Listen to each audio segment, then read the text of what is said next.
Leveraging your local knowledge and becoming the go-to in your area. One of the most common questions that I get asked by sourcing agents is, how do I find serious investors to work with me? Those who are willing to work with me and won't mess about. And really, for me, what they should all be asking themselves is, how do I become the go-to agent in my area? How do I make myself and my business the go-to agent in my area, for my area, and for the strategies that I'm going to source for?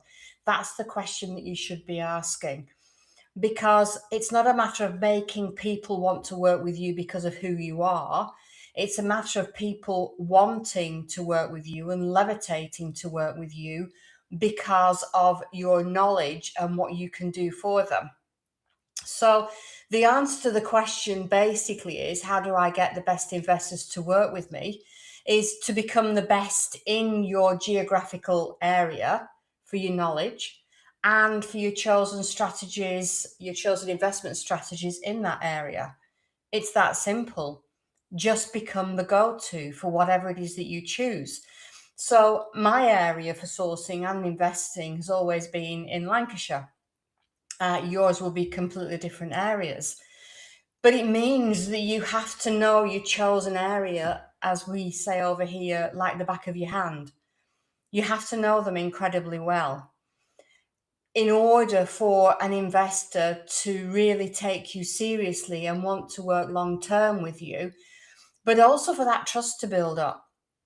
I say it a lot in marketing. It's much easier to keep selling widgets to the same buyer than it is to keep trying to sell a single widget to multiple different buyers, because the trust level builds up and the sale process becomes easy. You don't have to keep selling yourself. So you have to know your investment strategies, what works in your area and where they work. And for that, you will need a street by street basis knowledge. That's how investors work. Investors who invest and have the knowledge to invest in your locations will know the best streets, the best types of properties for whatever strategy they invest in. You can go to any place in the UK and you will have two streets backing onto each other. One will be great, one will be a no-go area. It's the same wherever you go. Some will be great, some won't be.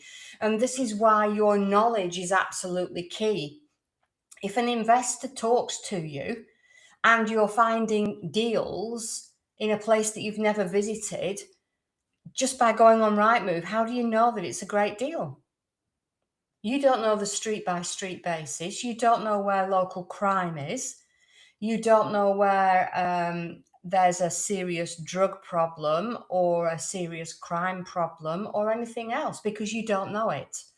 So my point is, you need to get to know your geographical location incredibly well, and you need to get to know the strategies that work in your geographical location and where they work, so that you know in your area, for argument's sake, where the first time buyers want to buy, if an investor wants to do a flip potentially. Or you could look at flips for those who are downsizing. Maybe they're looking for bungalows or smaller properties and they're cash buyers. That would be a good flip market. Or you could look at where is a great family buy to let, or student HMOs, or professional HMOs, serviced accommodation. Know your area. Don't try and source for everything. Choose one or two strategies and focus on that. The other key things, apart from your area and your strategies, is know your figures. So if you choose, for argument's sake, buy-to-lets, you should know the streets that work best for buy-to-lets. We've always called it the sweet spot. And I've heard it described as it's somewhere between the Bronx and Manhattan, the sweet spot, which is where the house price is good and the return is good. It's not in the poorest area, it's not in the richest area, but it's in the sweet spot. Where are your sweet spots? Know your figures. What do properties sell for in those areas once you've isolated them? In what condition? So in back to brick condition, in poor condition, in average, in good, in very good condition. What do they sell for? Look at 2-bedroom, 3-bedroom terrace, semi-detached, whatever it is that you're focusing on. What rental values can you get? What's the local authority rate for tenants in your area? Know that. Know what's happening in your area around positivity and developments. So, what funding is in place for projects that will give a positive uplift? It could be improvements to universities or new universities. It could be large companies are investing, increasing employment, transport links for schools and shops. All of that are really important to a lot of people who may rent a property from your investor. We've often used ONS, or the Office of National Statistics, to get data on anything to do with property.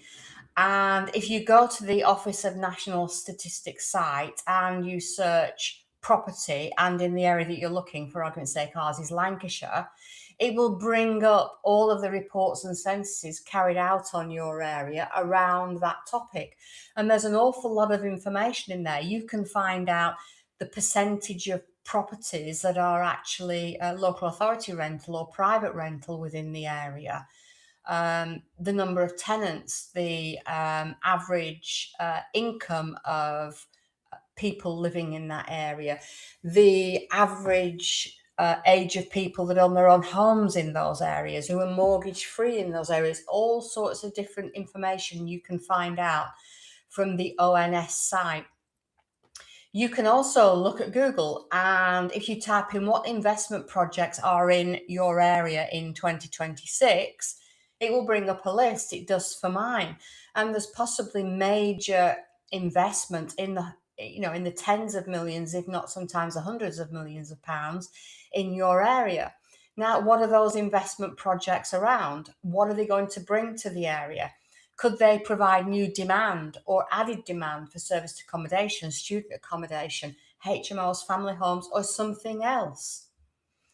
Create guides that you can share for free with investors that are interested in working with you around this data that you've gathered, around the great aspects of the area. What investment is coming in? Is there a huge demand for private rental properties in your area? What are the average rental returns? Don't tell them the areas, the specific streets, but what are the average rental returns on a 2-bedroom terrace property in your area? Make sure that you have great deal presentation templates and examples of the types of deals that you can find in your area. So once you've isolated your area and your strategy, you know the streets that they work in, you know the values of them, you know what they'll rent out for, you know how much they'll sell in really poor condition, good condition, great condition. Start looking at those that are up for sale on Rightmove, for argument's sake, and analyze as if you have a buyer for it, and create, this is the type of deal I can find. Would this work for you? No, okay, what would? And these are the types of conversations and things that you can provide. Talk about your area on social media channels, especially in video content. You don't have to give the streets away. Just generally talk about it. You don't even have to be on camera. Just show a park and just say, I'm just walking around my area generally, just looking to see what there is. Talk about your area. Talk about the investment perspective in your area, the great things about your area, why it's great for families or students or whatever market you're focusing on. That is how you get great investors to work with you. That's it for today. I will be back with you again next Tuesday at the same time for another mini compliance. Bye for now.